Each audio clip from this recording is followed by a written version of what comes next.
Ողջույն հարգելի հետևորդներ, ես Ստեփանավան քաղաքի բնակիչների Գեղինյանն եմ։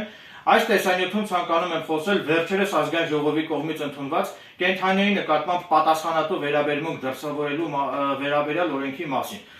Մասնավորապես հիշյալ օրենքը իր մեջ պարունակում է բավականին խնդրահարույց վիճահարույց դրույթներ, որոնք ունեն հստակեցման կարիք,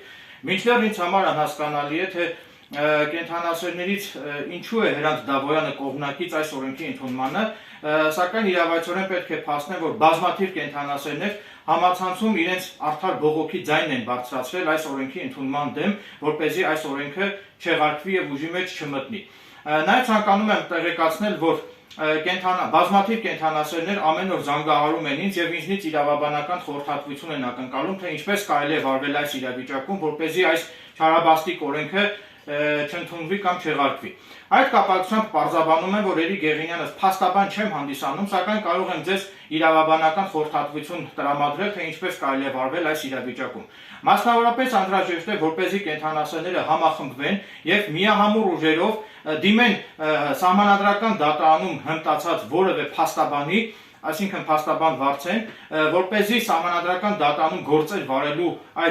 գործեր վարելու մեջ հմտացած որևէ փաստաբան հենց ինքը դիմի սահմանադրական դատարան, հիշյալ օրենքի սահմանադրականությունը վիճարկելու պահանջով, որպեսզի ի վերջո պարզվի այդ օրենքը համապատասխանում է արդյոք սահմանադրությանը, թե ոչ։ Նաև ցանկանում եմ տեղեկացնել, որ դուք կենդանասերները կարող են նաև մի խումբ կենդանասերներ կարող են նաև դիմել Հայաստանի Հանրապետության մարդու իրավունքների պաշտպան Անահիտ Մանասյանին, որպեսզի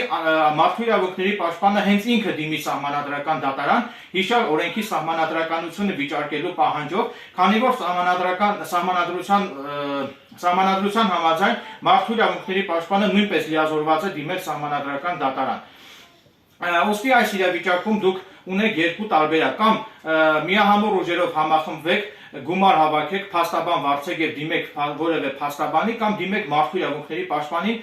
որպեսզի փաստաբանը կամ մարդու իրավունքների պաշտպանը դիմի սահմանադրական դատարան։ Իսկ եթե սահմանադրական դատարանը, նաև ասեմ, որ սահմանադրական դատարան դիմելու համար անհրաժեշտ է վճարել օրենքով սահմանված կարգով պետական տուրքի գումարները, իսկ եթե սահմանադրական դատարանը կմերժի ձեր դիմումը, այսինքն սահմանադրությանը համապատասխանող կճանաչի հիշյալ խնդրահարույց օրենքը, ապա նման պարագայում դուք կարող եք դիմել մարդու իրավունքների եվրոպական դատարան։ Այսքանն է ցանկանում կիսվել